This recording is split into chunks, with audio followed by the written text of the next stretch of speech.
ele tem uma série de regras, tá? Que precisa ser observado. Vamos lá, ele precisa constar o lugar da assinatura, a data da assinatura do contrato, os dados completos, né, das partes, a atividade que vai ser explorada naquele imóvel, a destinação dos bens, se for o caso, enfim, tem uma série de regras.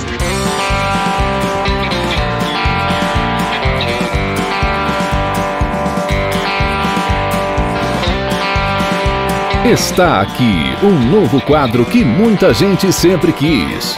Não sou adubeiro, mas também sou raiz. Pessoal, sejam muito bem-vindos a mais um episódio do nosso podcast Adubeiros Raiz. E hoje com a Cristiane Santos, né? Para quem não conhece a Cris, como eu conheci ela, né? A Cris é bacharel em Direito pela Unirondon em 2005, formou no mesmo ano que eu, com mestrado em Direito Ambiental e Urbanístico pela mesma instituição em 2010. Especialista em Direito Societário pela FGV em 2016, começou a carreira jurídica em 2006 como assessora jurídica da Enel Brasil Energia S.A. Após, atuou como advogada da Federação das Indústrias do Mato Grosso e como coordenadora jurídica da Prado Suzuki, até constituir sua consultoria para empresas familiares no agronegócio, sendo atualmente também instrutora do Senar, cargo que ocupa até hoje. E o foco da nossa conversa aqui é contratos agrários, aonde o direito e o agro se encontram. Tudo bem, Cris? Tudo bom. Como é que você tá, Jefferson?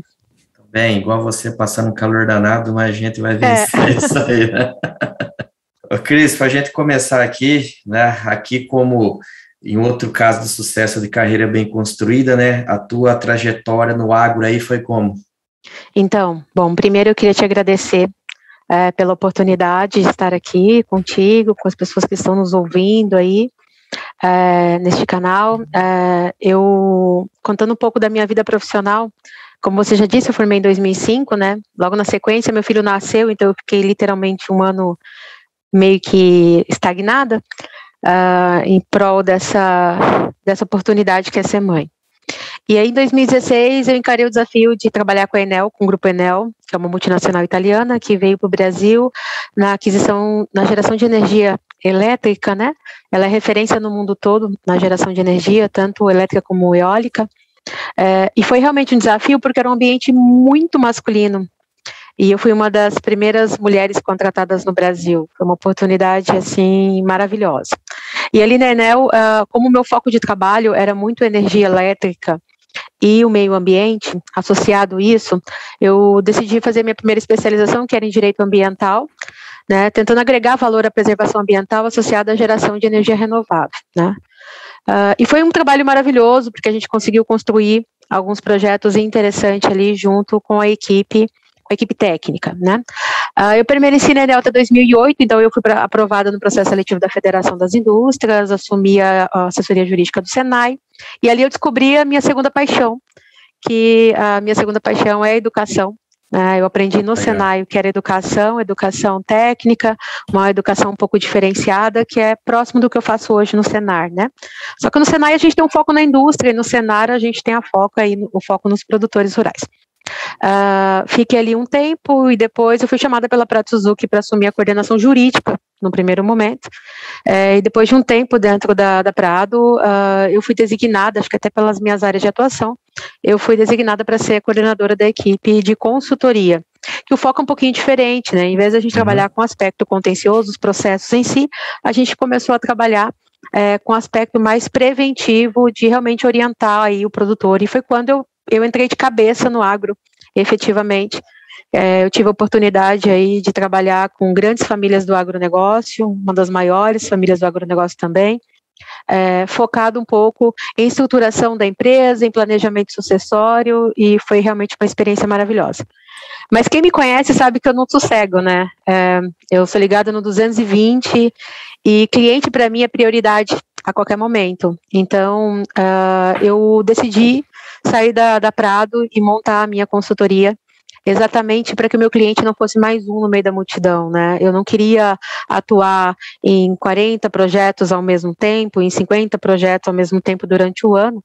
Eu queria ter um fluxo menor de projetos de planejamento sucessório e gestão de risco, mas que eu pudesse estar presente, que a minha figura estivesse presente, que o cliente sentisse essa segurança. Então, eu criei a CS, né? E a gente hoje atua no segmento do agro no Mato Grosso, no Rio Grande do Sul, e agora a gente está em expansão aí para a região do Mato Piba, né? É um grande orgulho, fechando parceria com o pessoal aí no Mato Piba e realmente tentar levar um pouquinho do que a gente faz, essa forma de consultoria diferenciada aí para a região de vocês. Somar a região geográfica toda aí já dá quase metade do país, né? Pois é.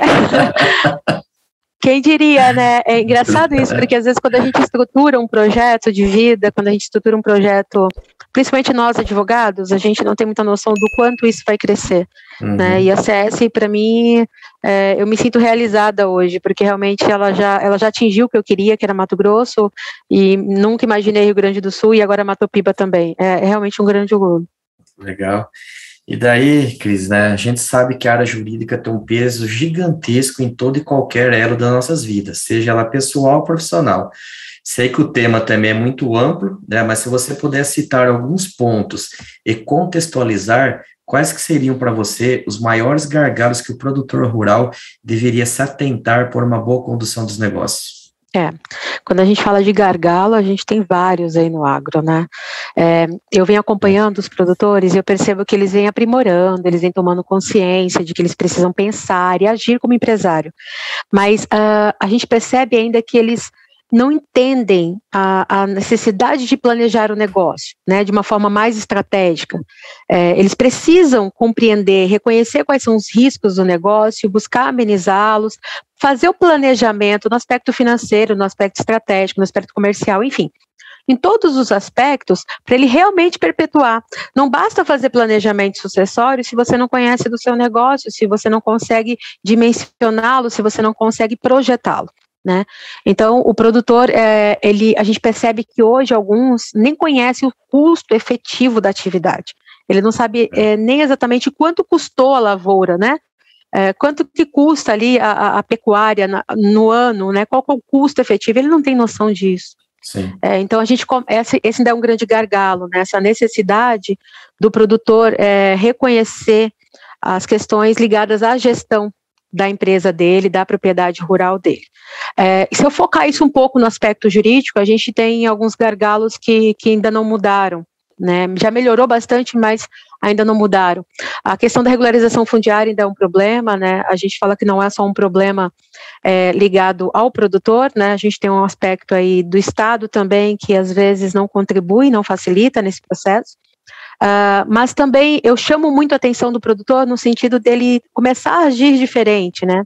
Muitas vezes, quando um produtor vai procurar, vai adquirir uma área, ele não tem aquele olhar de chamar o advogado antes, né? De chamar a equipe dele, a assessoria jurídica dele, para acompanhar esse processo de aquisição. Normalmente ele vai lá, procura um advogado, às vezes até o mais barato, para fazer a gente brinca, bater o contrato, né? Ou até o contador às vezes faz isso. E aí falta um procedimentozinho que para nós é muito comum, que é a due diligence, né? Que é, na verdade, o quê? É levantar todo o passivo desse imóvel.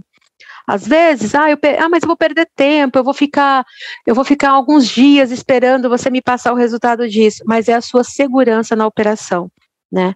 Então, esse é um gargalo que a gente ainda vem trabalhando e vem percebendo, alguns produtores já mudaram essa figura, entendem a necessidade, mas a gente ainda percebe essas questões. Quando a gente fala de contrato de venda de grãos também é um outro gargalo, a gente percebe que muitas cláusulas prejudicam os produtores, né? Muitas vezes elas não são questionadas, né? Porque vem uma cláusula que é muito comum, é a de não conformidade. É uma cláusula que ela prevê lá todas as possibilidades, né? O que vai ser a sua multa, que às vezes é uma multa alta, quais vão ser as penalidades que você vai sofrer em caso de não conformidade. Mas ela tem lá também as atenuantes e as exceções, né? Exatamente que situações você não vai ser considerado, né, numa situação de não conformidade. E aí a gente percebe que alguns produtores, eles não têm esse olhar atento para isso, de questionar. Olha, eu estou numa área em que é comum geada, por que tu não colocou, então, no contrato, que se houver geada sobre a tua propriedade, que isso é fácil de comprovar, né, você não acarreta, né, nas penalidades da não conformidade. Outro exemplo, se você está numa região que tem escassez de chuva, que já é previsível, Cuiabá, Tocantins, né? A gente tem aí os períodos da seca, que a gente estava conversando, os períodos da seca que a gente já sabe que isso vai acontecer, né, Jefferson? Então, por que isso não está no contrato? Aí vem a importância do advogado que eu comentei agora há pouco, né? O advogado que vivencia o agro, o advogado que realmente está dentro, eu brinco muito da história da porteira para dentro, né? O advogado que conhece a realidade do produtor, ele sabe de todos esses gargalos. Então, ele vai ter um olhar diferente para aquele contrato, sabe? Ele vai questionar as minúcias do contrato para gerar segurança para o produtor. Eu acho que é isso que a gente precisa ter um olhar atento, sabe? Eu ouço muitas pessoas falando assim, mas não adianta questionar, é contrato de adesão, elas não vão mudar.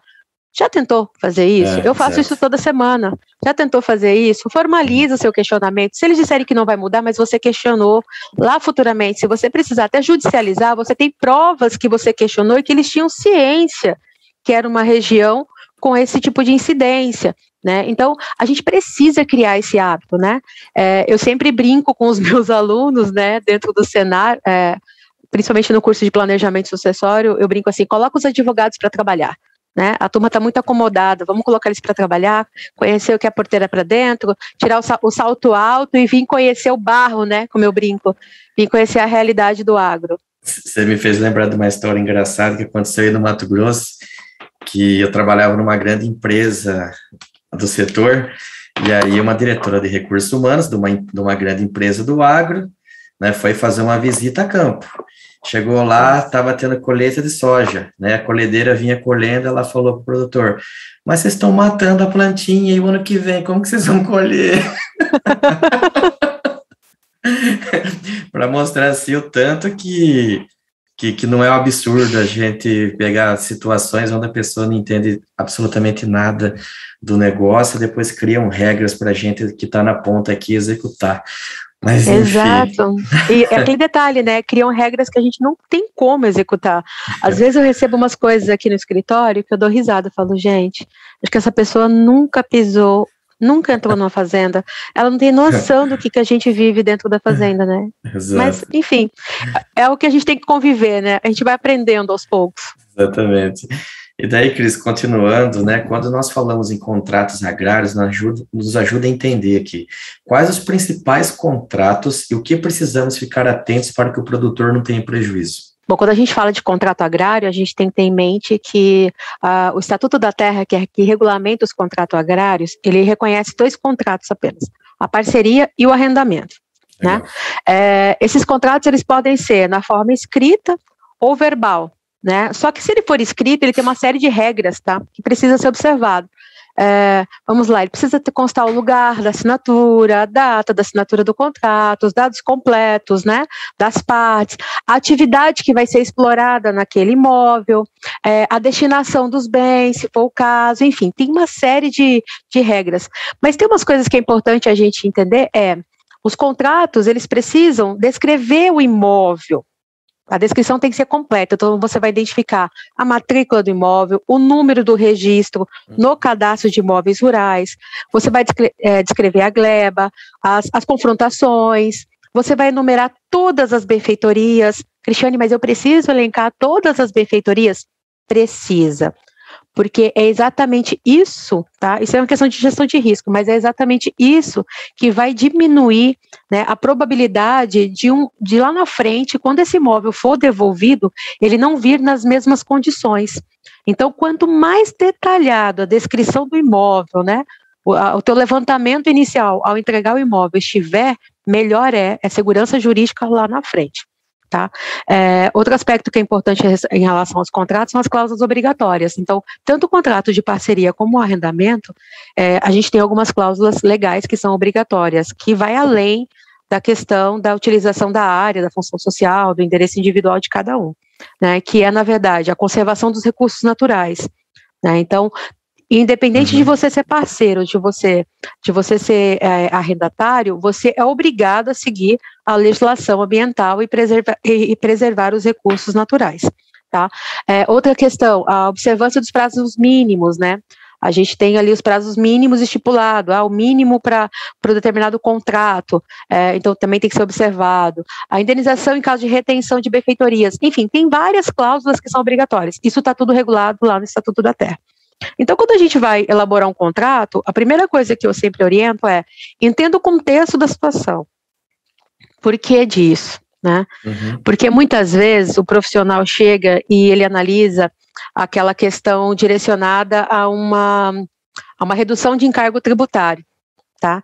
Então, vamos lá, e o produtor chega e fala assim, olha, tá aqui, eu preciso fazer... Não faz arrendamento, porque arrendamento você vai ter uma tributação maior.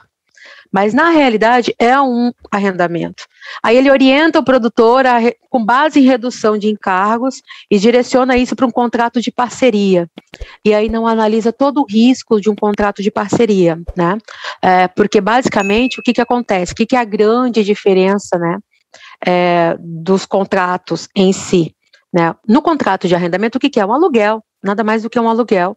Né? Então, eu estou cedendo a área para um terceiro, ele vai utilizar, ele vai explorar aquela atividade determinada, né, com as benfeitorias ou não que eu cedi, e eu vou receber um valor em contrapartida a essa cessão.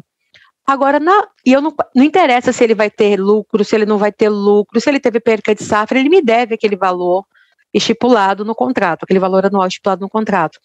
Diferente ao contrato de parceria, porque na parceria eu também tenho um valor estipulado, eu tenho às vezes um percentual estipulado, né, sobre o resultado, só que o que é a diferença? A diferença é que se houver uma quebra de safra, se houver uma redução, se houver qualquer problema direcionado ao resultado, o parceiro concorre com isso. E aí o que a gente mais vê no mercado, infelizmente, lá na hora de fazer o contrato, foi orientado ao produtor a fazer no formato de parceria. E depois, na hora da operação do contrato, veio o risco, né? Veio a quebra de safra, veio um dano na safra, e o resultado não foi atingido como esperado. E aí, esse parceiro, ele chama e fala assim, olha, mas você fez comigo um contrato de parceria, você não fez um contrato comigo com arrendamento. Na parceria, você concorre comigo no risco. Concorrendo no risco, se eu não tenho o resultado esperado, se eu não tenho o resultado positivo, você também não recebe nada. E aí a gente vê inúmeros casos de produtores que são prejudicados em razão dessa situação. Então, eu sempre falo assim, gente, tenha muita atenção na hora de formalizar o contrato. Tem lá as regras, o Estatuto da Terra é tão claro, né? Ele já determina o que é um caso, o que é arrendamento, o que é parceria, analisa a situação e veja se você está adequado a qual contrato melhor se adapta ao que você precisa.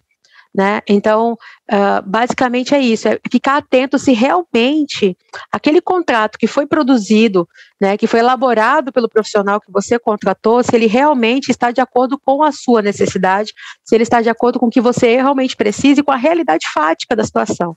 Cris, para quem não é da área, por mais que a pessoa às vezes assim tenha muito esclarecimento em algumas áreas, a parte jurídica de fato ela é um calcanhar de Aquiles, até pelos termos que os advogados usam, né, que às vezes não é de fácil entendimento, e eu tenho um amigo que é advogado, ele também fala, a advocacia preventiva, ela é sempre muito mais barato, com certeza, do que você ir lá na frente para brigas judiciais, esse tipo de coisa, né, mas daí, assim, para a gente entender mais aqui, há muitas especificidades em contratos agrários do tipo parceria, comodata, arrendamentos, e como que a gente pode diferenciar eles? Então, assim, como é que a gente diferencia? Analisando a situação, né, os fatos em si. Então, vamos lá. Normalmente a gente diferencia de acordo com a finalidade e com a forma de operação. Então, vamos lá. Se o meu vizinho me chama para trabalhar junto com ele, vou dar um exemplo bem prático, tá? Vamos trabalhar junto numa nova área que eu comprei e você vai ser meu parceiro, a gente vai explorar essa área aqui, eu não tenho maquinário, só tenho a área, você vem com o maquinário e a gente vai fazer a operação juntos e aí o resultado a gente partilha.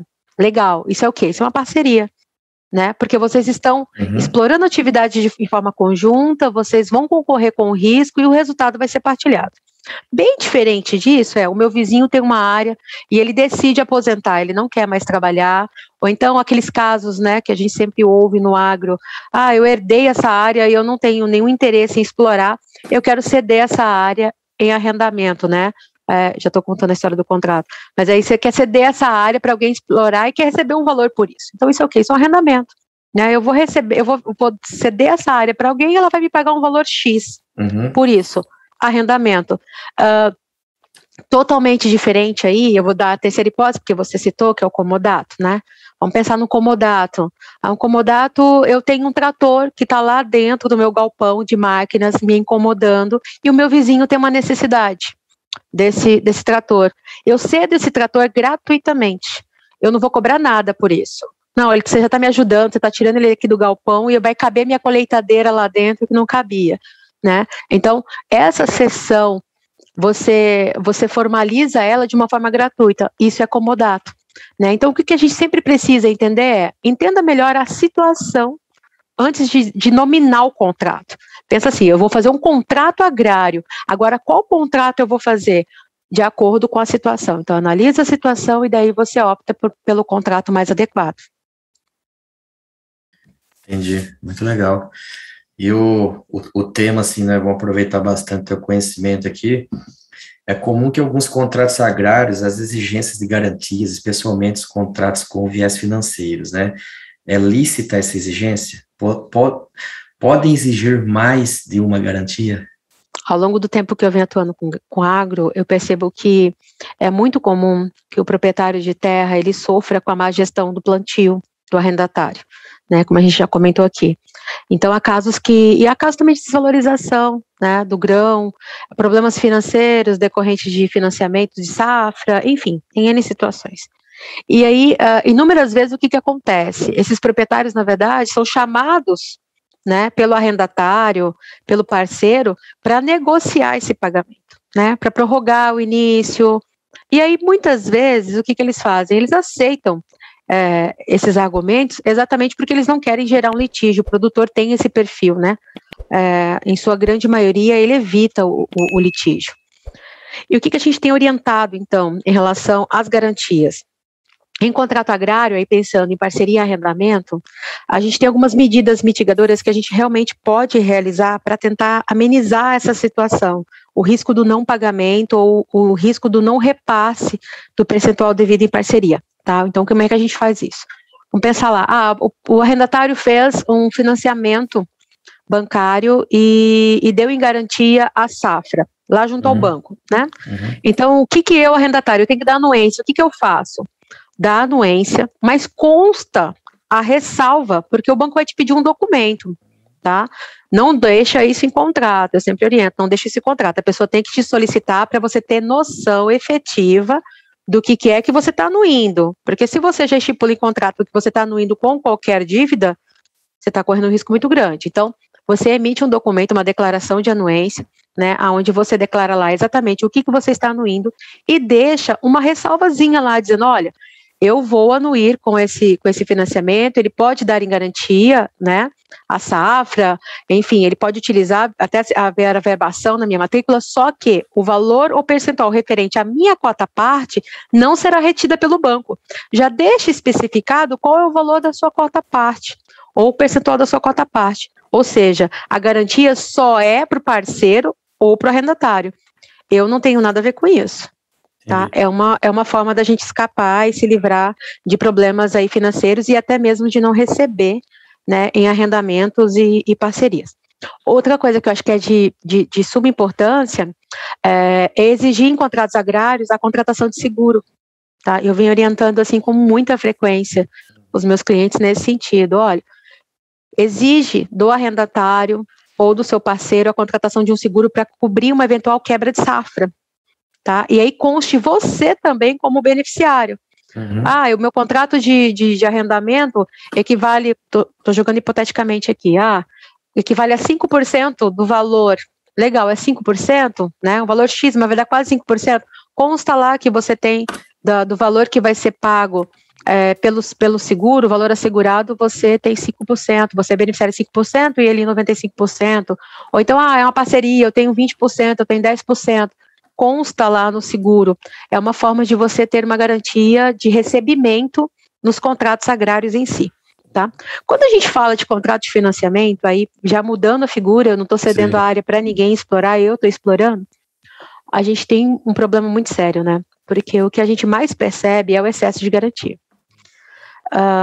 Hoje, os tribunais, eles têm visualizado isso, graças a Deus, de uma forma muito ligada ao direito do consumidor, tá? Então, os entendimentos hoje são direcionados nesse sentido, em dizer que, havendo excesso, né, de garantia, o produtor acaba sendo beneficiado, porque daí opta por uma única garantia.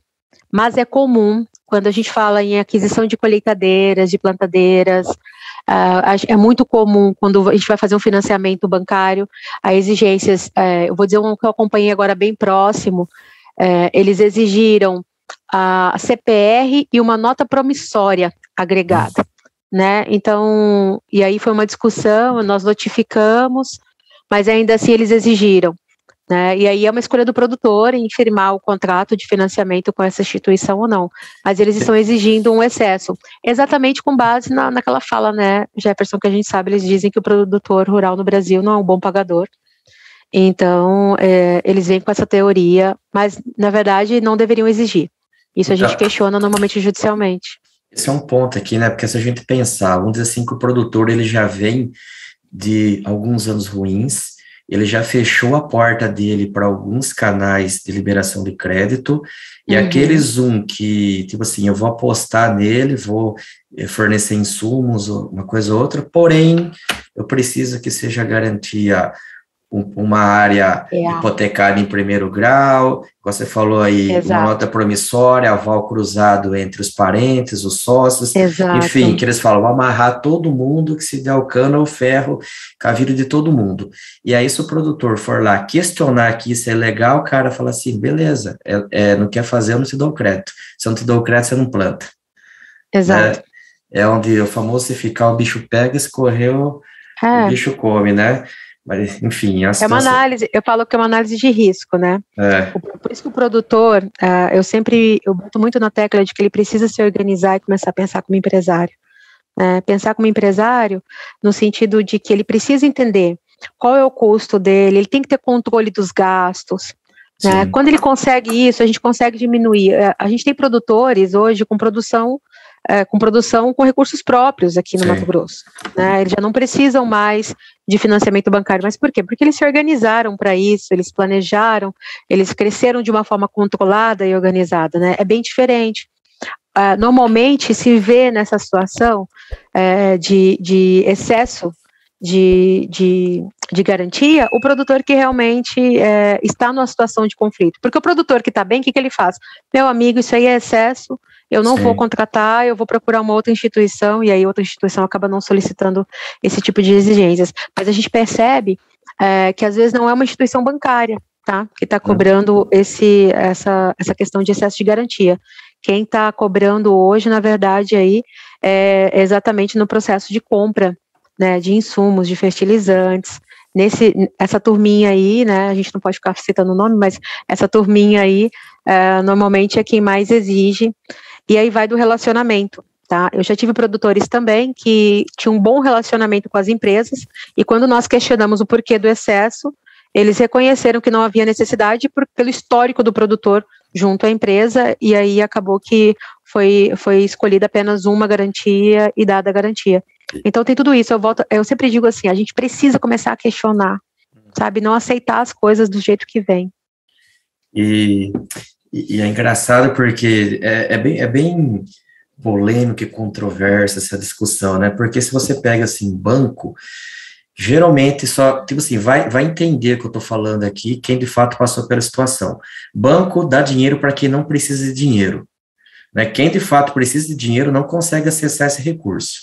Aí o cara precisa ir para outro, esse outro também, ele precisa garantir o negócio dele, a perenidade do negócio, tenta se proteger ao máximo e a gente cai de novo aqui, né, na história que a gente estava falando, né? Então, enfim, igual você falou, a gente precisa questionar, ainda bem que a concorrência tem aumentado muito, principalmente por conta do bom momento do agro, outras instituições financeiras, tirando as famosinhas, têm entrado, a questão da taxa de juros que estão cobrando já não é o mérito da discussão, mas enfim, né, o crédito de fornecedor, que é o que de fato gira essa roda, né, porque os de instituições oficiais, ele tá louco, não acho que não dá nem para metade do Mato Grosso, se for analisar aí no âmbito nacional, né? Exato. E a gente volta naquela história, né, Jefferson? O produtor precisa entender que ele precisa se organizar. Quando o produtor é organizado, ele não cai nesse tipo de situação, né? Eu acho que nunca foi tão exigido do agro, né, do produtor, essa organização na gestão dos negócios. E é isso que a gente tenta mostrar para eles. A hora que você está organizado, você não cai nessa situação, né, porque você consegue prever isso e começar a resolver os gargalos antes de que aconteça, né? Você consegue reduzir e mitigar os riscos antes que qualquer um deles chegue a acontecer, né? Consegue detectar antes e resolver antes. E isso infere nas questões financeiras também, né? Se eu já sei que eu vou precisar, né, na minha safra futura de financiamento, por que agora que eu tenho dinheiro em caixa, eu vou dar entrada numa nova área? Entende? É o que eles mais fazem. Vamos comprar área, e não esquece que ele precisa daquele fluxo de caixa para fazer gerir o negócio, né? Rodar o negócio. Verdade. Cris, passou ligeirão aqui nosso bate-papo, né? É legal a gente ter esse tipo de discussão, por mais que às vezes, por exemplo, eu sou agrônomo, eu acho complexo, mas eu sei que é importante. A quantidade de papelada no meu dia a dia, ela não é tão grande pelo tipo de negócio que eu faço, mas alguns pares meus precisam ficar ali analisando o contrato o dia todo, né? Exato. Então, depende muito onde cada um está situado dentro da cadeia no momento, mas para a gente encerrar aqui, queria que você passasse uma mensagem para os produtores, né, sobre a importância de sempre ter essa orientação jurídica para toda decisão nos negócios, né, e também uma mensagem final para os nossos ouvintes aqui, o que você espera desse agro aí para os próximos anos? Tá, eu acho que o advogado, ele tem um papel de muita relevância e de muita importância nesse processo de crescimento e inovação do agro, até porque se cobre agora, nesse momento, um profissional especialista e convivência no agro, né, como eu disse aqui, é o advogado que conhece a porteira para dentro, né, então ele vai atuar em questões de mediação de conflitos, ele vai prestar uma assessoria mais preventiva, né, para tentar minimizar riscos, em todas as atividades ali agropecuárias. O papel do advogado nesse momento, então, nesse cenário, ele vai além de uma análise de um simples contrato, né? Ele não é só emitir parecer, não é só fazer defesa em processos judiciais. Ele precisa conhecer do negócio, ele precisa ter um olhar atento a todas as situações, né, e os detalhes que estão ali no dia a dia do produtor, e com a intenção de orientar o produtor, né, quanto às correções necessárias, quer ser na esfera trabalhista, ambiental, tributária, enfim, visando realmente gerar segurança jurídica nas operações do agro, né, e nos procedimentos realizados. Quanto ao que eu espero do agro, né, vamos pensar assim, o que eu espero do agro? Nos próximos anos, eu acho que a gente está trilhando um caminho muito tecnológico, um desenvolvimento tecnológico muito interessante. Isso está sendo proporcionado muito pelas startups, né? E de investidores privados também no agro que estão realizando aí esse trabalho, e eu acho que eu tenho a oportunidade de acompanhar algumas mulheres, né, algumas mulheres e alguns homens que trabalham com investimento no agronegócio, exatamente em tecnologia e inovação, e eu posso dizer que tem muito projeto interessante que está por vir aí, tem muita tecnologia sendo estudada, para melhoria no campo e para aumento de produtividade principalmente. Então, eu acho que nós vamos ter aí nos próximos anos algumas super safras proporcionadas aí por essa inovação e por essa tecnologia, né? A gente percebe um crescimento da Embrapa, né, a nível nacional, exatamente focado nisso, em inovação e tecnologia, as startups, temos aceleradoras, enfim, nós temos um trabalho aí magnífico sendo feito no agro, e que eu sempre digo que às vezes fica conosco, né, essas informações, a gente não tem um costume de comunicar fora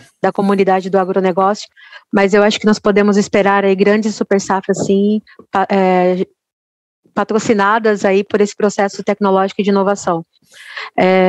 E eu acho que a mulher, e aí eu vou puxar um pouquinho a sardinha para a mulher aqui, eu acho que a mulher tem um papel importantíssimo nesse cenário.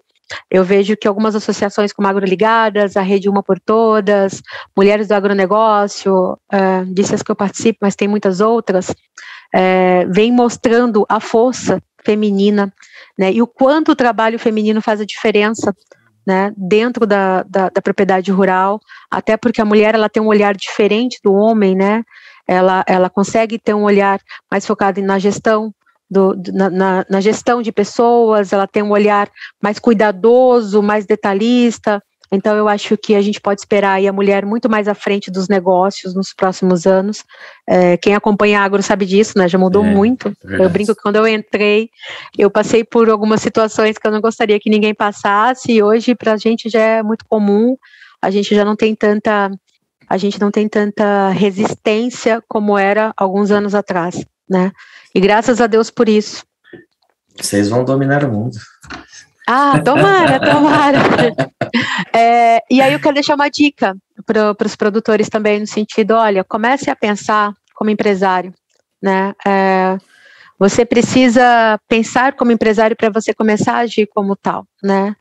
Você precisa reconhecer o que você está fazendo de errado para você mudar postura, procedimento, condutas. Se você tiver dificuldade, procura um profissional competente. A gente tem muita gente boa no mercado, né, trabalhando com o agro, que conhece efetivamente a realidade do produtor.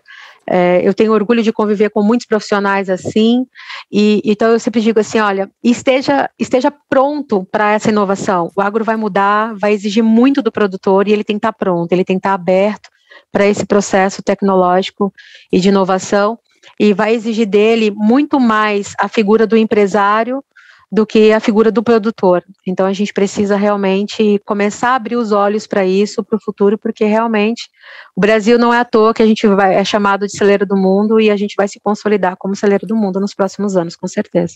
Legal.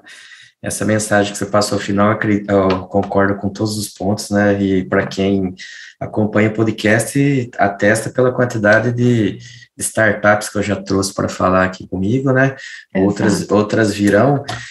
E Cris, agradeço demais a sua disponibilidade, né, o seu tempo aí, você na correria doida.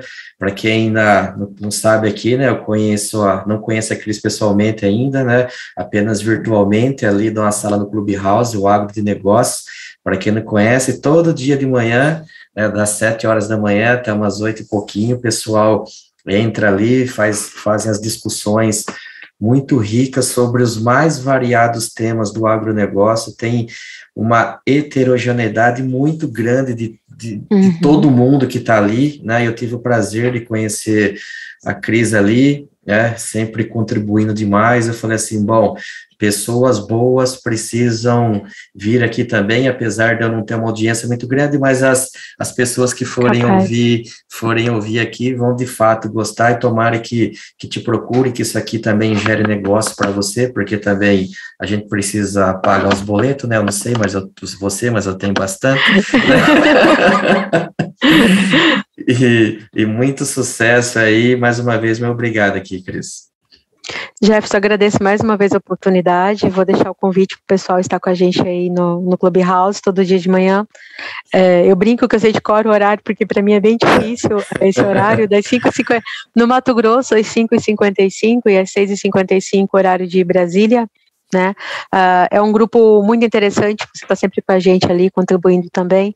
É muito bom estar entre amigos e a gente poder conversar um pouquinho sobre agro e dar uma opinião sobre vários aspectos, né? E com várias visões totalmente diferentes. Não é uma visão única de um advogado, é uma visão de um contador. A gente tem ali gente ligada a comércio exterior, a exportação, temos né, pessoas ligadas à sustentabilidade, temos a visão do produtor, né, temos alguns produtores na sala acompanhando junto, e é muito legal. Eu falo que todos os dias a gente aprende, então eu deixo aqui o convite para os seus ouvintes também estar conosco lá no Clubhouse, participando todos os dias. E mais uma vez, obrigada de coração, foi um prazer imenso, amei estar com vocês aqui, e eu estou sempre à disposição quando você precisar, a gente tem muito assunto para conversar. Beleza, Cris, brigadão. E pessoal, para não terminar diferente, né, não deixe de seguir a gente ali nas redes sociais, eu mudei meu arroba, né, agora meu arroba, Jefferson_Santos, tem o canal no YouTube também, o Adubeiros Raiz, todas as plataformas aí de podcast, Spotify, Apple Podcast, Castbox, né? Tem no meu site também lá no jeffdoagro.com.br. Algum Google que vocês derem aí, vocês vão encontrar a gente. Pessoal, um abraço, obrigado. Adubeiros Raiz, a sua casa quando o assunto é adubo.